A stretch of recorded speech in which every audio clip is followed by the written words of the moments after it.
Hello everyone, welcome to our channel legal mind map. तो आज हम कवर करेंगे लॉ ऑफ कॉन्ट्रैक्ट का एक बहुत ही important topic, unlawful consideration and object. So इस वीडियो में हम अनलॉफुल कंसिडरेशन और ऑब्जेक्ट को कवर करेंगे। और लास्ट वाली हमारी जो वीडियो थी वो थी फ्री कंसेंट के ऊपर, जिसे हमने अच्छे से कवर किया था। उस टॉपिक को अगर आपने नहीं देखी है तो प्लीज़ गो एंड वॉच। और कॉन्ट्रैक्ट की पूरी सीरीज़ को स्टार्टिंग से देख कर ही आइएगा, बीच में से चीज़ें समझ नहीं आएंगी, because there are so many legal terms contract में जो यूज़ हो रही है वो आपको पीछे से ही समझ आएंगी।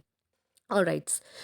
सो सबसे पहले हम ना अनलॉफुल कंसिडरेशन एंड ऑब्जेक्ट, इन दो चीज़ों को समझ लेते हैं। ठीक है। सबसे पहला है, प्लीज़ राइटिंग के लिए माफ़ कीजिएगा, एंड कंसिडरेशन है और इधर है ऑब्जेक्ट। ठीक है। सो अब कंसिडरेशन के अंदर क्या आता है कि जो भी होता है ना, समथिंग इन रिटर्न। आपको ये बात पहले से पता है कि बदले में आप कुछ दे रहे हो। जैसे कि एग्जाम्पल है, मनी हो गया, ठीक है, या फिर जो भी है। और ऑब्जेक्ट होता है पर्पस ऑफ द कॉन्ट्रैक्ट। ठीक है, पर्पस, कि आपका जो पर्पस है, not this is not an example, हाँ, तो आपका जो पर्पस है कॉन्ट्रैक्ट का, जिस चीज़ के ऊपर आप, जिस चीज़ की वजह से कॉन्ट्रैक्ट बन रहा है, वो चीज़। जैसे मैं आपको एग्जांपल देके अब अच्छे से समझाती हूँ कि आपको अपने फ्रेंड से कार परचेज करनी है। ठीक है, ए है, आप ए हो और आपका फ्रेंड बी है। अब आपको अपने फ्रेंड से कार परचेज करनी है और बदले में जो कंसिडरेशन आप दे रहे हो ना, वो भी एक कार ही है।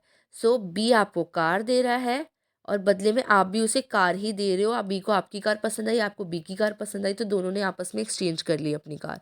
तो आपकी तरफ से जो गया, अगर जिसकी तरफ से जो भी पहला ऑफर गया होगा, तो जो पर्पस है कॉन्ट्रैक्ट का, जैसे आपने बी को ऑफर किया था, तो जो बी आपको कार देगा वो जो है ना कॉन्ट्रैक्ट का, वो ऑब्जेक्ट हो गया।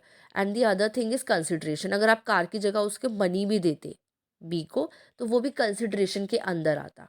तो ये कंसिडरेशन और ऑब्जेक्ट का डिफरेंट है। द पर्पस, द थिंग जिसके ऊपर कॉन्ट्रैक्ट बन रहा है, वो ऑब्जेक्ट होता है। और कंसिडरेशन होता है कि आप कॉन्ट्रैक्ट जो बना रहे हो, बदले में आप क्या दे रहे हो। लाइक कॉन्ट्रैक्ट तभी बनता है जब आप बदले में कुछ दे रहे हो। चलो, तो let's move further, let's understand this video.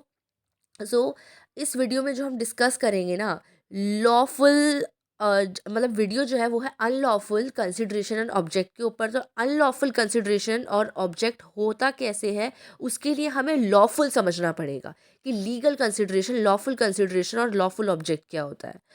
So Indian contract के अंदर दो असेंशियल एलिमेंट्स हैं हमारे, जो है लॉफुल पर्पस यानी lawful object and lawful consideration. तो लेट्स अंडरस्टैंड इट। अगर हमें लॉफुल पता होगा तो इलीगल, अनलॉफुल अपने आप समझ आ जाएगा। और वैसे उसके लिए हमारे पास पूरी ये वीडियो है। तो इंडियन कॉन्ट्रैक्ट एक्ट 1872 में सेक्शन 23 के अंडर हमें दे रखे हैं कुछ रिस्ट्रिक्शंस, कुछ गाइडलाइंस दे रखे हैं, जिन्हें हमें फॉलो करना होगा, वरना हम पूरा एक फॉर्मल कॉन्ट्रैक्ट नहीं बना पाएंगे। उसमें से एक और बहुत इंपॉर्टेंट एसेंशियल है लॉफुल ऑब्जेक्ट। ठीक है, अब इसके अंदर क्या होता है कि आपका जो पर्पस है कॉन्ट्रैक्ट का, वो लॉफुल होना चाहिए। मैं फिर भी एक बार पढ़ देती हूँ। This refers to the reason और goal of the contract if the purpose is illegal और अगेंस्ट द लॉ। अगर आपका पर्पस जो है, आपका कॉन्ट्रैक्ट है, आपका ऑब्जेक्ट है जो, वही इलीगल है, जैसे आपको कुछ इलीगल सामान की स्मगलिंग करनी है, तो आपका वो कॉन्ट्रैक्ट थोड़ी ना कहलाएगा। तो ऑब्जेक्ट ही इलीगल हो गया, और तो अनलॉफुल ऑब्जेक्ट में चला जाएगा। तो आपका ऑब्जेक्ट लीगल होना चाहिए, लीगल, लॉफुल, तो जो कि आप कॉन्ट्रैक्ट बना पाओ, एक valid contract. If even if the consideration something of value, अगर आपकी कंसिडरेशन जो है ना वो लीगल हुई, बट अगर आपका ऑब्जेक्ट इलीगल हुआ, तब भी आपका कॉन्ट्रैक्ट नहीं बन पाएगा। दोनों चीज़ों को लीगल होना बहुत ज़रूरी है, दोनों चीज़ों को, समझ रहे हो। इफ़ टू पीपल, दो लोग हैं, वो कॉन्ट्रैक्ट बना रहे हैं, और वो भी किसका, चोरी के सामान का। अब जो भी कंसिडरेशन है उनकी, जैसा भी कॉन्ट्रैक्ट है, जो पर्पस है उनके कॉन्ट्रैक्ट का, वो है चोरी का सामान, जो कि इलीगल है। तो क्या ये कॉन्ट्रैक्ट माना जाएगा? नहीं माना जाएगा। This is an unlawful object जिसके ऊपर ये कॉन्ट्रैक्ट बन रहा है। Next, lawful consideration. Consideration is what each party gives और प्रोमिसेस टू गिव। कंसिडरेशन क्या होती है? एक पार्टी दूसरे को जो देती है, बदले में कुछ देती है, जो पैसा हो सकता है, व्हाटसोएवर आपके बीच डिसाइड होता है, वो कंसिडरेशन होती है, समथिंग इन रिटर्न। सो अब इसका एग्जांपल समझते हैं हम। इफ़ समवन प्रॉमिस टू पे अनदर पर्सन फॉर स्मगलिंग। अब इलीगल कंसिडरेशन का एग्जांपल है, ये भी ध्यान रखना ये चीज़, कि अगर कोई पर्सन है दूसरे पर्सन को स्मगलिंग के लिए पे कर रहा है, तो क्या होगा? अगर कंसिडरेशन भी, मतलब मान लो कि हाँ, मतलब आपने कोई, आप कार है, ठीक है, इस एग्जांपल को छोड़ दो, मैं आपको एक अच्छा सा एग्जांपल देती हूँ कि आपके फ्रेंड ने आपको कार दी है, ठीक है, और बदले में आप उसे जो कंसिडरेशन दे रहे हो ना, वो आप वो कुछ इलीगल सामान दे रहे हो, ठीक है। फॉर एग्जांपल अल्कोहल बैन है उस जगह पे जहाँ पे आप रहते हो आप लोग, तो वहाँ पे आप अल्कोहल में डील कर रहे हो, तो ये सब चीज़ें तो इलीगल हो गई। कंसिड्रेशन आपकी, चाहे कार लीगल है बट वो इलीगल हो गई, तो इसलिए कॉन्ट्रैक्ट नहीं बन पाएगा, ठीक है। तो आपका ऑब्जेक्ट भी लीगल होना चाहिए और कंसिडरेशन भी लीगल होनी चाहिए। इनमें से कुछ भी लीगल हुआ तो आपका जो कॉन्ट्रैक्ट है वो वैलिड नहीं कहलाएगा। Let's move further. Unlawful consideration in a contract. अब कॉन्ट्रैक्ट के अंदर अनलॉफुल कंसिडरेशन को अच्छे से समझ लेते हैं। मतलब नॉट इवन कंसिडरेशन, मैं इसको एक बार ठीक कर देती हूँ। कंसिडरेशन एंड ऑब्जेक्ट, हम दोनों चीज़ों को डिस्कस कर रहे हैं, ठीक है। थोड़ी सी करेक्शन है यहाँ पे। We are discussing both the things, unlawful consideration as well as object.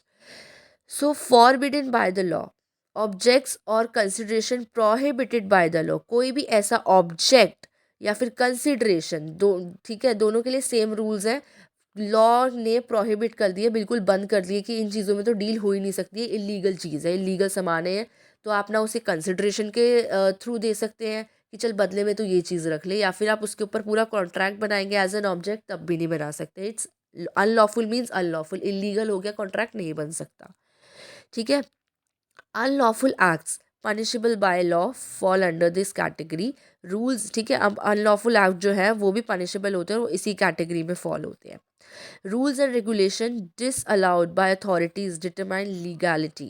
If rules conflict with the law, they are not applicable. जो अब अथॉरिटी है वो ध्यान रखती है इन चीज़ों का, और अगर रूल्स जो है वो लॉ के साथ कंफ्लिक्ट कर रहे हैं तो रूल्स माने ही नहीं जाएंगे, ठीक है। इसका मैं एक एग्जांपल आपको फिर भी दे देती हूँ, वही मैंने अल्कोहल वाला एग्जांपल दूंगी आपको कि अगर अल्कोहल बैन है, ठीक है, तो उस सिनारियो में अगर आप इसके ऊपर कॉन्ट्रैक्ट बनाते हैं कि मुझे, आप किसी के पास जाके ख़रीद रहे हैं और वो ठीक है, तो भी ये कॉन्ट्रैक्ट इनवैलिड होगा, मतलब माना ही नहीं जाएगा।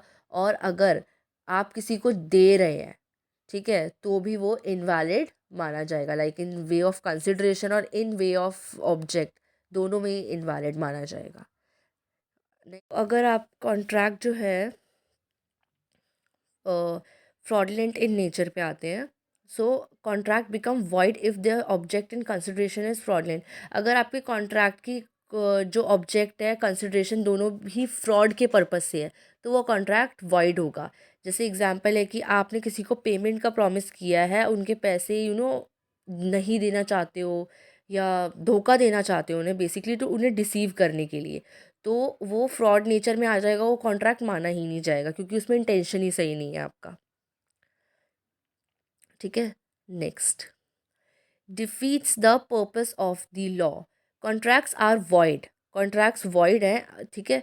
The object involves illegal act, वो कॉन्ट्रैक्ट वॉइड होते हैं जिनके जो ऑब्जेक्ट्स हैं ना उसमें इलीगल एक्ट्स होते हैं। कोई भी इलीगल एक्टिविटी अगर आप कर रहे हो कॉन्ट्रैक्ट में, तो वो कॉन्ट्रैक्ट वॉइड होगा, वो माना ही नहीं जाएगा। It is explicitly and implicitly prohibited by law. Completion necessitates breaking legal provisions. अब एग्जांपल देख लेते हैं। A contract not to pursue legal proceedings after a robbery is against the law. चोरी हुई है, आप लीगल प्रोसीडिंग्स नहीं करना चाहते और आपने इस चीज़ से कॉन्ट्रैक्ट करा है किसी से, you know what could be the consideration, but ये कॉन्ट्रैक्ट लीगल है बिकॉज वो लीगल प्रोसीडिंग्स होनी चाहिए, जहाँ पे रिक्वायरमेंट है वहाँ पे होगी, एक लॉ है ये, ठीक है। नेक्स्ट, इन्वॉल्व्स इंजरी और हार्म टू अनदर पर्सन। और ये मैं आपको ऐसे ही समझा देती हूँ, मुझे नहीं लगता इसे रीड करने की ज़रूरत है। अगर आप किसी भी पर्सन को इंजरी या हार्म पहुँचाने के लिए कोई कॉन्ट्रैक्ट साइन कर रहे हो या फिर कंसिडरेशन ले रहे हो इस तरीके के लिए, तो भी वो इलीगल, आपका कॉन्ट्रैक्ट माना ही नहीं जाएगा, वो अनलॉफुल कंसिडरेशन और अनलॉफुल ऑब्जेक्ट होगा, वो कॉन्ट्रैक्ट माना ही नहीं जाएगा। यू you नो know, हमने मूवीज़ में देखा है कि उसकी सुपारी ले ली उसको मारने के लिए, एंड ये सारी चीज़ें समझाने की ज़रूरत नहीं, हम सब ने ये सब देखा हुआ है। वी हैव लाइक एग्जाम्पल्स हमारे सामने होते हैं, हमने काफ़ी ये चीज़ें देखी है, तो we know this. Next, immoral as per law. Contracts are void if the object और कंसिडरेशन इज़ इमोरल। अगर लॉ के अकॉर्डिंग कंसिडरेशन या फिर ऑब्जेक्ट इमोरल है तो आपका कॉन्ट्रैक्ट वॉइड कहलाएगा। Example, lending money on the condition of forcing और डाइवोर्स इज़ इमोरल। किसी को डाइवोर्स के लिए फोर्स करना, उस बेसिस पे मनी को लेंड करना, ये एक इमोरल चीज़ है, ये गलत है, इसलिए आपका कॉन्ट्रैक्ट जो है वो वॉइड कहलाएगा। देन अगेंस्ट पब्लिक पॉलिसी, अगर आपका कॉन्ट्रैक्ट कोई भी पब्लिक पॉलिसी के विरुद्ध जाता है, यानी उसे तोड़ता है, उसे ब्रीच करता है, उसके अगेंस्ट जाता है, तो भी आपका कॉन्ट्रैक्ट इनवैलिड वॉइड कहलाएगा। एग्जाम्पल ऑफ जो है, लेट्स सी, जैसे कि examples of contract against public policy include those with Nations lacking peaceful relation, जैसे आपका कुछ जो है ना कम्युनिटीज़ को डिस्टर्ब कर रहा हो, वायलेंस फैला रहा हो, ठीक है। और इसका एक एग्जांपल, जैसे कि अगर आप किसी ये सोच रहे हो ना कि ऐसा तो हम पर्सनल एक इंडिविजुअल कॉन्ट्रैक्ट रखेंगे बिजनेस का कि कोई कम्युनिटी गाइडलाइंस वायलेंस नहीं हो रही, जैसे फॉर एग्जांपल आप किसी एनिमी कंट्री से कॉन्ट्रैक्ट कर रहे हो और आप कह रहे हो कि मेरा पर्सनल बिजनेस कॉन्ट्रैक्ट है, ऐसा नहीं चलेगा। अगर हमारे यहाँ पे लॉ है कि अभी आपको उस कंट्री से सारे संबंध नहीं, तो सारे संबंध तोड़ने हैं, वो हमारी एनिमी कंट्री है, उनसे कोई रिलेशन नहीं रखना है, तो you can not do that, तो वो इलीगल हो जाएगा आपके लिए, अनलॉफुल होगा वो, सो वो कॉन्ट्रैक्ट वैलिड नहीं होगा। तो that's it in this video. बाकी बस कंक्लूजन है, कंक्लूजन में यही है कि आपका कॉन्ट्रैक्ट, आपका ऑब्जेक्ट, आपका कंसिडरेशन दोनों वैलिड होने चाहिए, लॉफुल होने चाहिए, तो आपका कॉन्ट्रैक्ट बन जाएगा, नहीं तो नहीं बनेगा अगर इनमें से कुछ भी अनलॉफुल हुआ या दोनों ही अनलॉफुल हुए। This is the sum up, मैंने पूरी वीडियो को आपको बता दिया है, पॉइंट्स आप याद कर लीजिएगा, इजी है, सारे के सारे एग्जांपल्स के साथ लिख सकते हैं। बाकी अगर कुछ ना समझ आया हो तो प्लीज़ शेयर करिएगा, और please don't forget to like, comment, share and subscribe to my channel, please please please. और बाकी कमेंट बॉक्स में आप कुछ भी बता सकते हैं, सजेस्ट कर सकते हैं। Thank you.